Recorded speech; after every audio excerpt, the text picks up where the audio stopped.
death of the family Joker.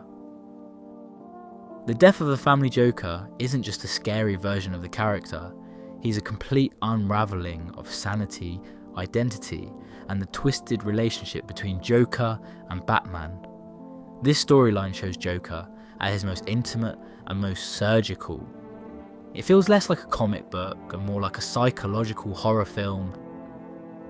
It all starts with Joker allowing himself to be captured earlier in the New 52 run.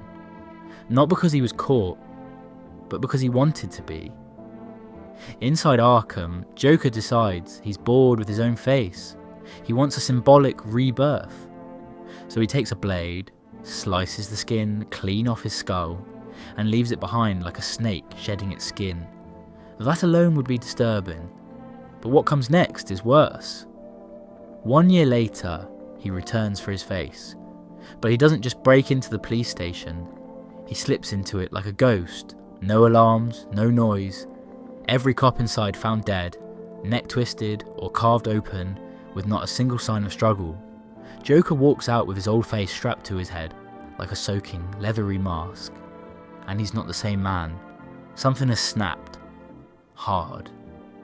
Joker begins reenacting all of his classic crimes, but in ways that feel ritualistic. He leaves messages written in blood. He recreates old murders with new victims. He sends Batman riddles and taunts that feel less like jokes and more like love letters written in madness. Because that's the core of this version. Joker believes he and Batman have a perfect bond, a pure, unbreakable connection, and he sees the Bat family as parasites feeding off that connection. In Joker's mind, Nightwing, Robin, Batgirl, and Damian are all distractions. Leech is pulling Batman away from their relationship. So Joker decides to fix the problem the only way he knows how, by eliminating them. He targets each member of the Bat family in a way that breaks them psychologically. He kidnaps Robin, he brutalizes Nightwing, he torments Batgirl with personal messages so specific that she realizes Joker knows everything.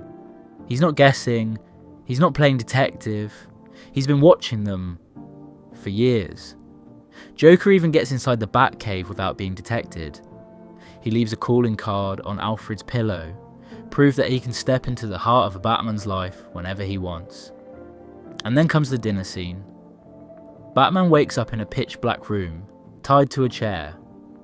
A single spotlight flickers on.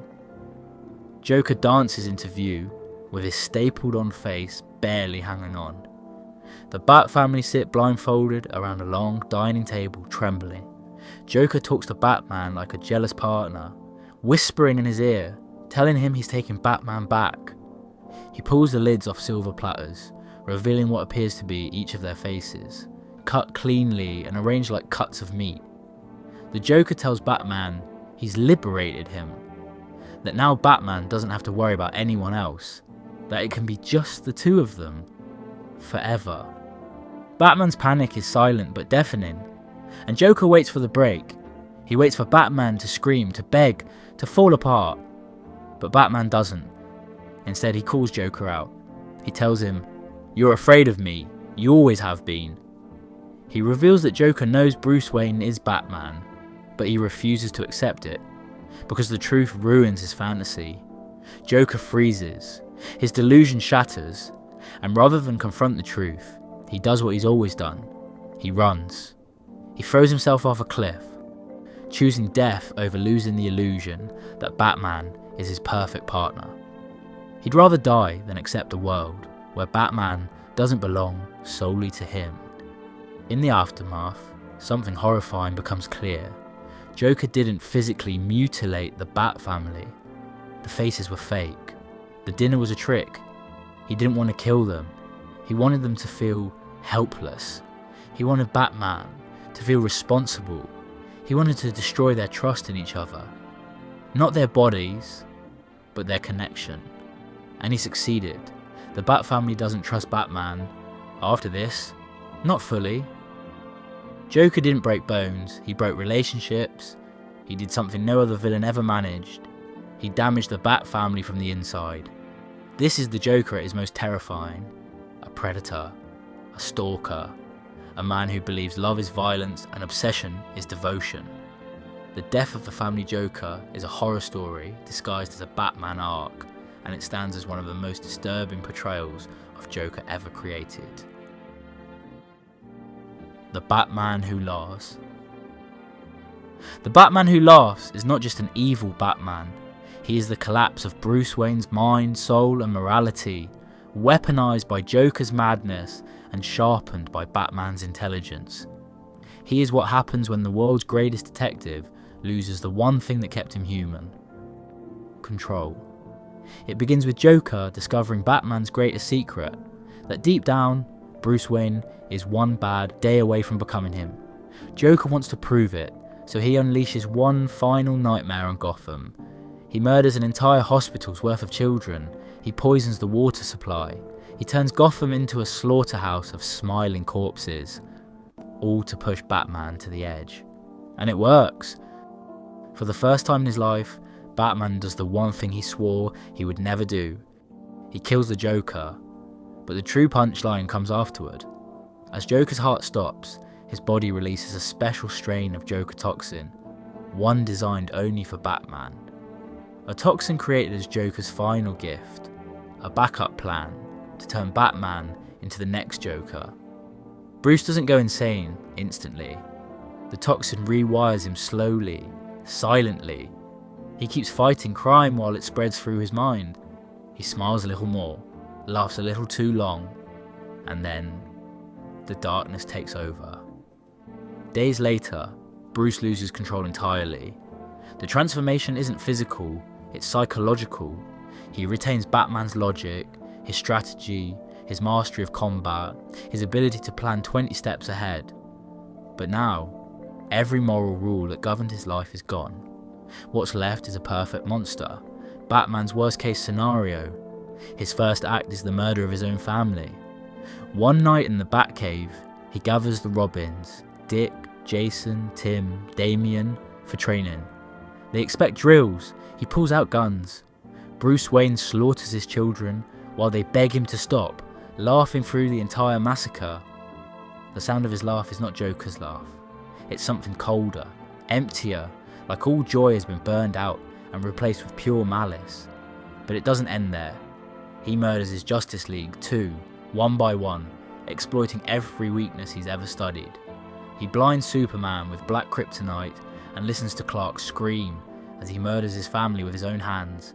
He infects Aquaman with toxins that cause him to drown on land. He traps Wonder Woman in enchanted barbed wire that forces her to strangle herself. He doesn't just defeat his friends, he destroys their hope. By the time he's finished, his universe is dead, but he isn't satisfied.